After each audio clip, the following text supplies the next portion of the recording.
جس کا نام مجلس عمل تھا، اور اکاڑا کے اندر مجلس عمل کے روح رواں امیر مولانا معین الدین لکھوی رحمہ اللہ تھے، اور جامعہ محمدیہ یہ ایک مرکز تھا ان کا، اور وہاں سے لوگ آتے اور گرفتاریاں دیتے، یہاں تک کہ مولانا صاحب خود ساہیوال جیل میں 7 ماہ اور 4 دن قید و بند رہے۔ اور 1974 میں بھی پھر یہ ایک تحریک دوبارہ شروع ہوئی، جس میں مولانا معین الدین لکھوی صاحب نے بھی بھرپور کردار ادا کیا، اور نالہ خرد میں حافظ عزیز الرحمن لکھوی جو شیخ خلیل الرحمن لکھوی صاحب کے چچا ہیں، انہوں نے بھی بھرپور کردار کیا۔ گورنمنٹ نے ان کو گرفتار کیا اور ساہیوال کی جیل میں قید و بند کیا، اور ان کو اذیتیں دی، اور تحریک نظام مصطفیٰ جو 1977 کو بھٹو کے خلاف چلی تھی، اس تحریک میں بھی ضلع اکاڑا کے اندر نالہ خرد اور اکاڑے میں، اور پھر مولانا معین الدین لکھوی صاحب جس حلقہ میں وہ کھڑے ہوتے تھے، اس حلقہ میں، حلقہ انتخاب میں انہوں نے بڑھ چڑھ کر حصہ لیا اور گرفتاریاں پیش کی۔ یہ مختصر طور پر میں آپ کو بتا رہا ہوں کہ کون کون سی خدمات انجام دی، اور علمی اور تصنیفی خدمات، جیسے محترم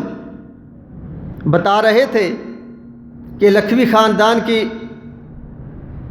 علمی اور تصنیفی خدمات، ابواب الصرف کا انہوں نے ذکر کیا تھا۔ یہ تو ایک چھوٹی سی ابتدائی کتاب ہے،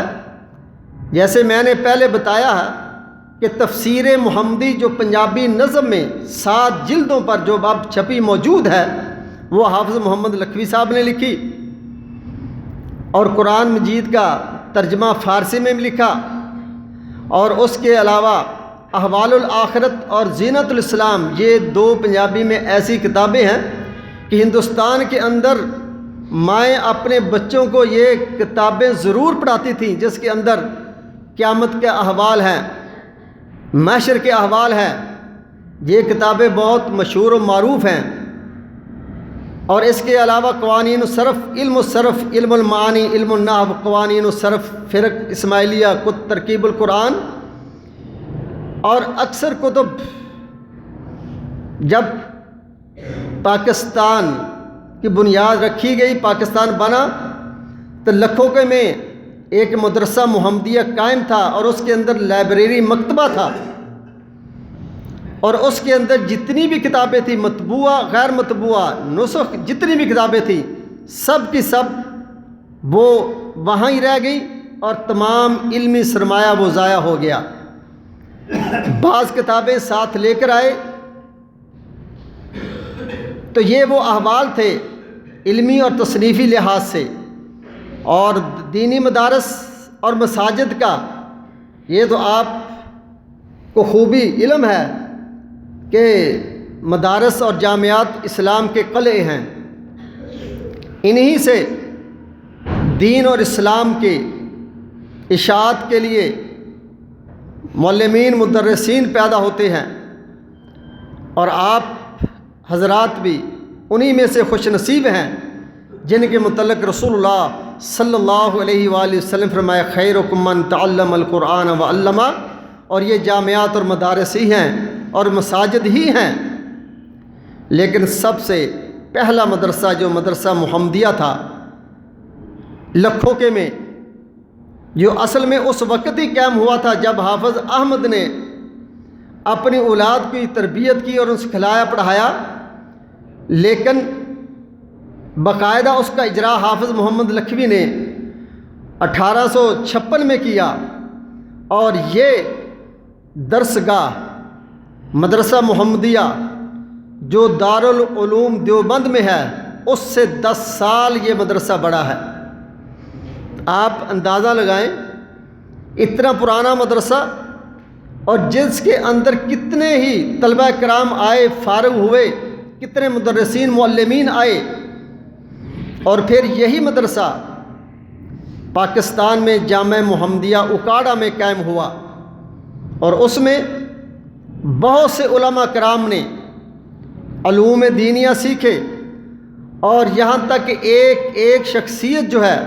وہ ایک پورا جامعہ ہے، ایک پوری جماعت ہے، اور آگے انہوں نے یہ دین اسلام کو پھیلایا۔ یہ سب اللہ سبحانہ و تعالیٰ کے فضل و کرم سے ہے کہ جس سے وہ اپنے دین اسلام کی خدمت لے لیتا ہے، اور وہ بڑا خوش نصیب انسان ہے۔ جامعہ محمدیہ لکھو کے، اس کے بعد جامعہ محمدیہ اکاڑا میں، اور اس جامعہ محمدیہ اکاڑا کی کئی شاخیں ہیں، کئی مساجد ہیں، اور اس کے بعد جامعہ شیخ الاسلام ابن تیمیہ لاہور کے اندر، جن کے بانی شیخ حفیظ الرحمن لکھوی جو برادر اکبر ہیں شیخ خلیل الرحمن لکھوی صاحب کے، انہوں نے قائم کیا، اور ایک الجنت حسن سکیم رائے ونڈ میں، اور ایک سندر روڈ ملتان پر، اور اس جامعہ کے تحت کئی مساجد اور مدارس قائم ہیں جن کی وہ سرپرستی کر رہے ہیں۔ اور اس کے ساتھ ہی جامعہ ابی ہریرہ رنالہ خرد میں، جس کا پہلا نام مدرسہ محمدیہ تھا،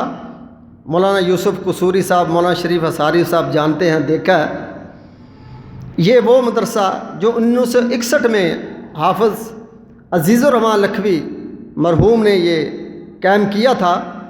اور وہ بھی آج بھی اللہ سبحانہ و تعالیٰ کے فضل سے دین کی اشاعت کے لیے معروف ہے۔ اور اسی رنالہ میں جامعہ عائشہ صدیقہ للبنات جو 1980 سے قائم ہے، اور اس جامعہ سے معلمات فارغ ہوئیں، اور وہ معلمات ضلع قصور اور ضلع اکاڑا میں گورنمنٹ کے اسکولوں میں عربی ٹیچر ہیں، بہت ہیں۔ اللہ سبحانہ و تعالیٰ نے اس جامعہ عائشہ صدیقہ کو ترقی عطا کی۔ اور پھر ذکر کرتا جاؤں، جامعہ محمدیہ للبنات اکاڑا میں بھی ہے، اور ایک مرکز تعلیم الصالحات للبنات اکاڑا میں ایک اور ہے۔ ان تمام جامعات کے اندر سینکڑوں کے حساب سے طالبات زیر تعلیم ہیں، جو اللہ سبحانہ و تعالیٰ کے فضل و کرم سے یہ جاری و ساری ہے۔ پھر مہد القرآن الکریم ہے، کراچی میں معروف ہے، آپ جانتے ہیں، جن کے رئیس شیخ خلیل الرحمن لکھوی صاحب ہیں، تعارف کے محتاج نہیں۔ اور ان کے تحت مدرسہ فاطمہ زہرا بھی ہے، اور مساجد بھی ہیں، اور ان کے ویلفیئر کام بھی ہیں۔ اور ایک مرکز تعلیم القرآن و سنہ دیپالپور کے اندر، جن کے رئیس پروفیسر سرفراز احمد لکھوی حفظ اللہ ہیں، اور اس مرکز کے تحت کئی اسکول بھی چل رہے ہیں، اور کئی مساجد بھی تعمیر ہوئی ہیں۔ اور یہ تمام کے تمام تفصیل سے میں اس لیے بتا رہا ہوں کہ اللہ سبحانہ و تعالیٰ نے لکھوی خاندان سے یہ دین کی خدمات لی ہیں، اور دعا ہے کہ اللہ سبحانہ و تعالیٰ ان سے خدمات لیتا رہے۔ اب آخری پوائنٹ سیاسی کردار کا ہے۔ 1945 میں ہندوستان کے اندر انتخابات ہوئے، اور ان انتخابات میں مولانا محی الدین لکھوی صاحب نے حصہ لیا۔ نواب ممدوڈ کے مقابلہ میں کھڑے ہوئے، لیکن مولانا وزیر آبادی صاحب جو اس وقت جماعت مجاہدین کے امیر تھے، ان کے حکم سے مولانا محی الدین لکھوی صاحب نے اپنے کاغذات واپس لے لیے، انتخابات نہ لڑا۔ پھر پاکستان کے اندر جب 1951 میں سب سے پہلے انتخابات ہوتے ہیں، اس میں مولانا محی الدین صاحب نے اپنے حلقہ چونیا سے انتخابات لڑے اور کامیاب ہوئے، اسمبلی میں پہنچے، کیونکہ اسمبلی اور مولانا محی الدین صاحب کے آپس میں بہت زیادہ ہی تعارض تھا، وہ اسمبلی میں رہ نہ سکے اور انہوں نے استعفیٰ دے دیا۔ انہوں نے کہا یہ اسمبلی میرے مزاج کی نہیں ہے، میری ترجیحات میں سے نہیں ہے، لیکن اس کے بعد مولانا معین الدین لکھوی صاحب مرحوم، انہوں نے اسی حلقے میں سے کئی مرتبہ MNA کے انتخابات لڑے، 3 مرتبہ وہ کامیاب ہوئے، 3 مرتبہ ان کو ناکامی ہوئی۔ بہرحال یہ سیاسی کردار بھی لکھوی خاندان میں ہے جو ہندوستان سے چلا آ رہا ہے، اور اب مولانا معین الدین لکھوی صاحب کے بیٹے ڈاکٹر زعیم الدین لکھوی وہ اس حلقے میں انتخابات لڑتے ہیں۔ مولانا معین الدین لکھوی اپنی زندگی میں اکاڑا میں بھی انہوں نے کئی مرتبہ بلدیہ کے انتخابات لڑے اور کامیاب ہوئے، اور یہ ایک سلسلہ، سیاسی سلسلہ ہے، لیکن یہ بھی لکھوی خاندان میں موجود ہے اور انہوں نے سیاست میں بھی حصہ لیا ہے۔ اب میں نے آپ حضرات کا بہت وقت لے لیا ہے، اور اس طویل گفتگو کی تکمیل کے بعد آئیے لکھوی خاندان کے فوت شدگان کے لیے دعائے خیر کریں اور زندوں کے لیے بارگاہ الہی میں التجا کریں کہ وہ انہیں اپنے اسلاف کی طرح خدمت دین کے زیادہ سے زیادہ مواقع عطا فرمائے۔ آمین ثم آمین۔ جزاکم اللہ احسن الجزاء۔